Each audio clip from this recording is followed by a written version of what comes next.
Do you know what I'd be sick of if I lived in one of the Order factions in Warhammer? Getting invaded all the time. One minute, it's beastmen living in your backyard that decide they'd like to burn down all your villages. The next, it's greenskins thinking that you're up for a fight because they're bored of beating the daylights out of each other. Leave me alone, greenskins. I don't want to fight you. I'm a pasty sack of soft meat, man. Let me live. If it's not either of those parties coming up to bust up your front door, it's chaos, either in the form of burly Norskins or the twisted demons spewing from the Chaos Wastes.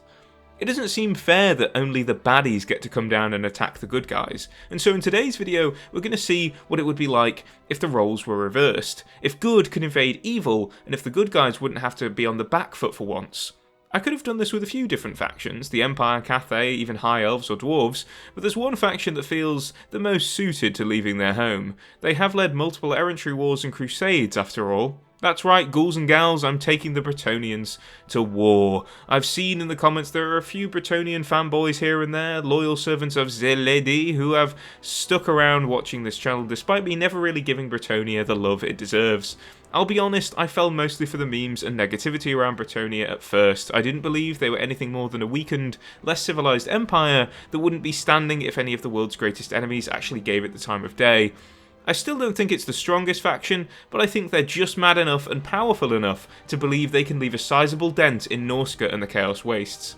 I mean, these guys are the ones that kicked off the 100 years of crusading against Araby. They sent an expeditionary force into Lustria and fought orcs to help defend the border princes. The Duke of Paravan even went around kicking up dirt in Reichland, showing just how committed these guys are to going into someone else's land and seeing what they can get from it. And so, one day the Bretonnians decide that despite there not being many riches or great people to conquer in the icy north, they still see it as a worthy place to hold an errantry war against. I don't think we need to do many leaps and bounds to make Bretonnia think it's a decent idea to go and fight a war in the north either.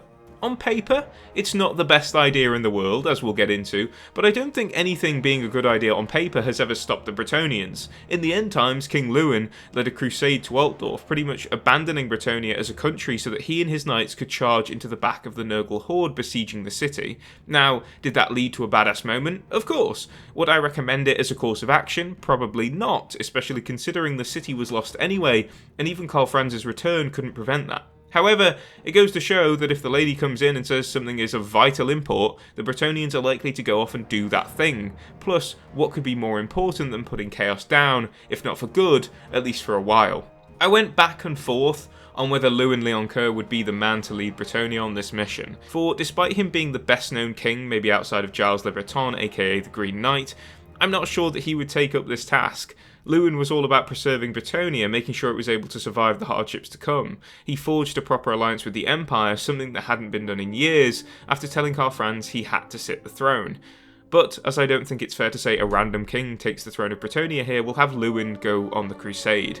Instead of the lady telling him that Karl Franz needs to lead the Empire to survive the end times, the vision he will get will tell him he must cut off the head of chaos where it lives, in the wastes themselves. And so, saddling up with his Grail Knights, Questing Knights, Knights of the Realm, and anyone else who fancies having a go and cracking demon skulls, Lewin sets out to the frozen north. Now, while I've said before this isn't the smartest idea in the world, I'm not going to pretend like the Bretonnians think they'd be able to solve the problem of chaos in one fell swoop. Their goals are more realistic than that, and instead they plan to use this invasion to make sure they're not going to be caught on the back foot as often by chaos. That means carving a path through the wastes, butchering thousands to call the Northmen like rabid animals, but it also means that killing isn't the only goal on the menu. The first item of business is to pillage Skadjadholm, a Norse colony that was settled in Bretonnia before moving outside of Bretonnian territory and into wilder lands. With such a pure goal of fighting the literal enemy of the old world, I'm sure that Lewin and the gang are going to be joined by some companies of knights and mercenaries from other factions too. We're not talking a whole order tide, but some nice additional numbers to ensure that a big enough army is going to make a dent in the wastes and it's heading there. It wouldn't be any fun if I just said this crusade didn't have the numbers and flopped. I actually think Bretonnia is one of the only factions that has a solid chance in this sort of invasion. In Norsca especially, they're going to make their presence known quickly. Once they arrive on the colder shores, the Crusaders will immediately start establishing their presence. Legions of knights will roam and pillage the lands, taking or burning scores of smaller settlements to make their own base from which they can send out further campaigns. Unlike other factions, Norskans don't really have towering cities or big walls that could prevent a cavalry army from being effective, so the Bretonnians could remain light and mobile, the weather likely likely being the only thing that would slow them down. As the Norskans are mostly divided into tribes too, it's unlikely they'd be able to unify in time to properly counter this initial onslaught, so stage 1 of the crusade would go markedly well for the Bretonnian force. They would lose thousands of their own, of course, but most of these losses would come from peasants, people they can use as fodder. They could starve the peasants too, ensuring there's more food for the knights. If, say, the Empire had tried this invasion, I think a downside would be that they treat their state troopers like people. Bretonnians have no such care for their peasants, and would leave them to the mercy of the lady. So, with a very strong force of cavalry still left, what's next for the Bretonnians? Well, I could imagine this crusade going somewhat in the way of the Arabian crusade, except instead of the regiments of knights splintering due to them wanting to search for riches, Lewin would purposefully have certain knights set off to different parts of Norska to see what they can do about bringing some chivalry to this uncivilized land. It might sound stupid, but it's worth remembering that not all Norskans are stupid and brutish. Some of them aren't even fond of raiding. Within Norskan society, there are those that consider themselves explorers, some that would rather trade with coin than with blood. Marienburg has made use of Norskan mercenaries in the past, and often Norskans like to try and colonise bits of the old world in the hopes they might be able to live in a place where their children won't freeze to death. I'm not saying the Norskans are sweeties, but Lewin would, I think, consider seeing if he can't enlighten them with the teachings of the lady and the chivalric way in which the Bretonnians live their lives.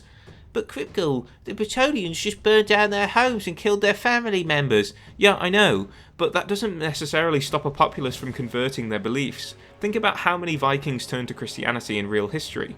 Norskans follow their gods with some brutal servitude, and they might not be guaranteed any of the powers that Chaos does promise. However, if you give them the nicer deity of the lady, one that cares for them and supports them without needing them to spill copious amounts of blood, plenty of Norskans are likely to reconsider their belief system. That's not the main reason why we're here though. The title of this video points to Bretonnia attacking the Chaos Wastes, pushing even further beyond Norska and seeking to put a blade to the hearts of the Chaos Gods themselves. It's a noble pursuit, or perhaps a stupid one, but that's Bretonnia's history pretty much summarised, to be honest. Time is not on the Bretonnians' hands, and Lewin knows this. It won't be long before the cold and the beasts of Norska start to dent the crusading force heavily, and the Norskans themselves will pose a threat if the Bretonnian army doesn't stay on the move. And so there's not really much time to build a strategy apart from yelling charge and moving forwards. Norska is a cold, desolate place, but it's a Garden of Eden compared to the corrupted Chaos Wastes. The wastes so deeply corrupted by chaos that it seeps into the land itself. This is where legions of armoured Chaos Warriors await our brave Crusaders, alongside tainted places like the Crystal Spires, the Plains of Bone, and the Monolith of the Void. While not quite as insanity-inducing as the Realms of Chaos themselves, the Chaos Wastes are likely to corrupt the Bretonnians. Only the hardiest and truest knights are unlikely to fall to corruption, as all the gods take notice of a group of Frenchies stomping all over their front porch.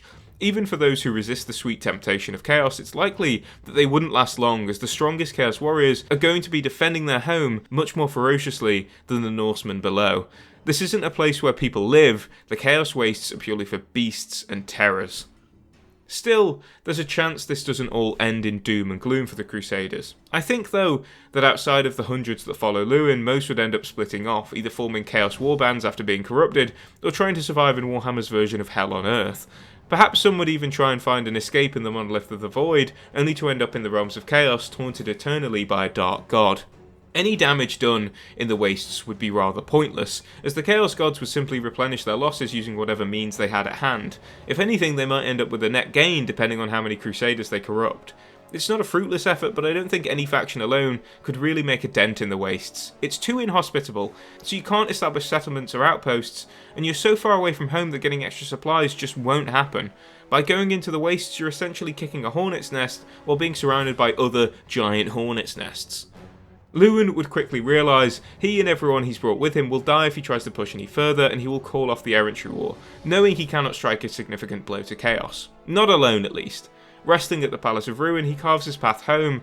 This might disappoint you Bretonnian fanboys in the room, but honestly, even in a total war campaign, you can't just rock up with a massive army in the Chaos Wastes and survive forever.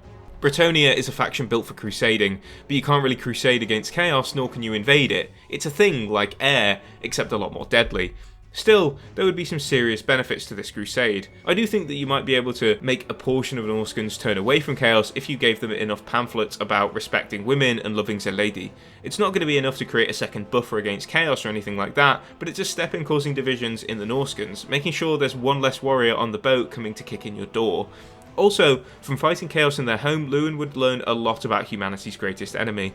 He would have seen their power in full force, and while he might not have a way to counter it on his own, he would be able to pass on what he's learned to other Order factions, hoping to build their defences against the end times a little bit more.